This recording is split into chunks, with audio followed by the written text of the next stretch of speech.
दोस्तों आज मैं आप लोगों को दो हाउसिंग प्रोजेक्ट्स का मुकम्मल कंपैरिजन करके दिखाना चाह रहा हूँ। मेरी बैक साइड के ऊपर आपको नोवा सिटी इस्लामाबाद के नाम से एक हाउसिंग प्रोजेक्ट जो है, ये एक प्राइवेट बिल्डर की सोसाइटी है जिसकी एनओसी अभी तक क्लियर नहीं हुई है। जो आपकी जो अगर प्राइस 30 लाख बताई जाती है ब्राउचर पे, तो मौके पे आपका 15 लाख का प्लॉट या 20 लाख का प्लॉट भी नहीं सेल आउट हो रहा।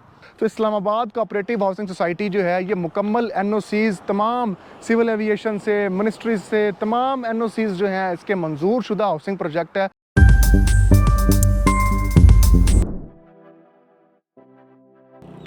अस्सलाम वालेकुम जी, ताजिर इंटरनेशनल से मलिक फ़हीम आवान एक बार फिर आपकी खिदमत में हाजिर। दोस्तों आज मैं आप लोगों को दो हाउसिंग प्रोजेक्ट्स का मुकम्मल कंपैरिजन करके दिखाना चाह रहा हूं, ताकि आपको अंदाज़ा हो सके कि कौन सी हाउसिंग सोसाइटी या किस किस्म का प्रोजेक्ट आपके लिए बेहतरीन है और किन चीज़ों को आपको पहले देखना चाहिए, बजाय इसके कि जब आप सरमायाकारी कर चुके हों, जब आप इन्वेस्टमेंट कर लें उसके बाद देखें और आपके हाथ में कोई चीज़ ना रहे और आप सिर्फ पछताएँ कि यार ये मैंने एक इन्वेस्टमेंट क्यों की है।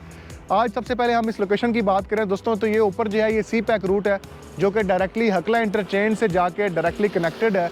ये वही टनल है जिसके नीचे से ये जो रोड गुजर रहा है, ये रोड काला खान बंगू रोड कहलाता है, जो कि आपका एयरपोर्ट के साथ भी कनेक्टेड है और साथ ही साथ ठलियाँ के साथ भी ये रोड जाके आपका कनेक्टेड होता है। मेरी बैक साइड के ऊपर आपको नोवा सिटी इस्लामाबाद के नाम से एक हाउसिंग प्रोजेक्ट जो है वो दिख रहा होगा। इस हाउसिंग प्रोजेक्ट के अंदर आपको 5 मरला की कीमत जो है वो लगभग 25 लाख रुपए से लेकर 30 लाख रुपए के राउंड अबाउट इस टाइम पे इनकी कीमतें, ब्राउचर रेट जो है वो चल रहा है। और जो सबसे पहला इन्होंने रेट निकाला था वो 19,90,000 समथिंग का रेट निकाला था, मतलब अप्रॉक्सीमेटली 20 लाख रुपए का 5 मरले का प्लॉट निकाला था, जो कॉस्ट ऑफ लैंड थी, जिसके अंदर डेवलपमेंट चार्जेस, एक्सप्लेशन चार्जेस या कोई और चार्जेस जो थे वो शामिल नहीं थे। मतलब 20 लाख रुपए की सिर्फ आपने रॉ लैंड 5 मरले जगह आपने यहाँ पे लेनी थी और उसका पेमेंट प्लान कंप्लीट करने के बाद आपने डेवलपमेंट चार्जेस जो हैं वो अदायगी आपने उसकी करनी थी।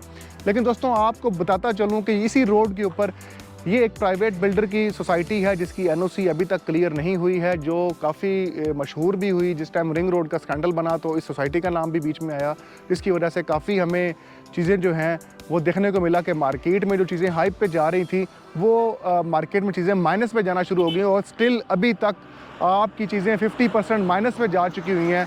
इस सोसाइटी के अंदर आपको इंस्टॉलमेंट्स पे डिस्काउंट पॉलिसीज़ मिलती हैं, डाउन पेमेंट्स पे, और आपकी जो अगर प्राइस 30 लाख बताई जाती है ब्राउचर पे, तो मौके पे आपका 15 लाख का प्लॉट या 20 लाख का प्लॉट भी नहीं सेल आउट हो रहा।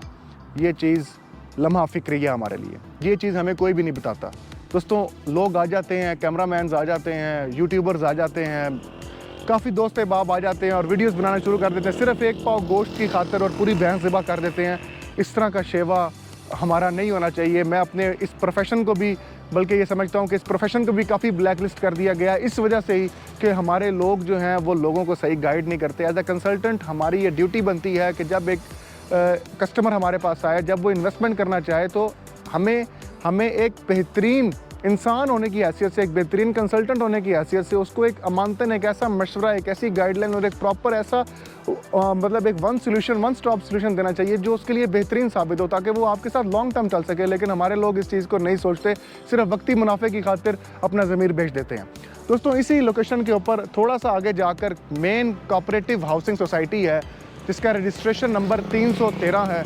इसका नाम इस्लामाबाद कोऑपरेटिव हाउसिंग सोसाइटी है। Islamabad cooperative housing society semi government society है। कोऑपरेटिव सोसाइटी जो होती है वो एक, जिस तरह की G15 Jammu Kashmir cooperative housing society, B17 multi gardens multi professionals cooperative housing society का प्रोजेक्ट है, गुलबर्ग ग्रीन्स, आपका गुलशन सेहत और कई ऐसे सेक्टर्स जो हैं वो आपके G13 G14 भी कोऑपरेटिव, मतलब आपके फेडरल में आ जाते हैं, वो हाउसिंग में आ जाते हैं। ये सारे कोऑपरेटिव हाउसिंग सोसाइटीज़ के अंदर जो हैं आपके सोसाइटीज़ आपकी शामिल हो जाती हैं। कोऑपरेटिव हाउसिंग सोसाइटी के अंदर आपका जो पैसा होता है वो महफूज होता है, उसमें कोई भी रद्द-बदल किसी एक बंदे की खातिर। एक बिल्डर ये नहीं है कि उसने आपको पहले पार्क बताया था तो बाद में उस पार्क की जगह पे आपने प्लॉटिंग की और प्लॉट बेच दिए, या ग्रीन बेल्ट्स बताई थी तो वो ग्रीन बेल्ट बेची और प्लॉट बेच दिए। ऐसा चक्कर व्यू जो है वो कोऑपरेटिव सोसाइटीज़ में नहीं होता। तो इस्लामाबाद कोऑपरेटिव हाउसिंग सोसाइटी जो है ये मुकम्मल एनओसीज़ तमाम सिविल एविएशन से, मिनिस्ट्रीज से तमाम एनओसीज़ जो हैं इसके मंजूर शुदा हाउसिंग प्रोजेक्ट है, जो कि एयरपोर्ट से इस सी पैक रूट के साथ जो रोड डायरेक्टली कनेक्ट हो रहा है, कार्गो रोड, उसके ऊपर वाक़या है और तमाम एनओसीज़ अप्रूव्ड हैं। और जिसमें 5 मरला का प्लॉट जो है, कॉस्ट ऑफ लैंड वहाँ पे प्लॉट मिल रहा है, फाइल नहीं मिल रही।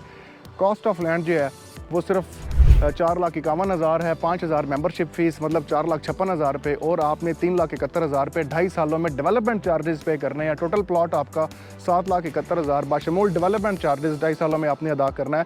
आपको मौके के ऊपर प्लॉट की लोकेशन, प्लॉट का नंबर और आपको प्लॉट अलॉटमेंट लेटर आपको दिया जाता है, उसमें आपको फ़ाइल नहीं दी जाती जी।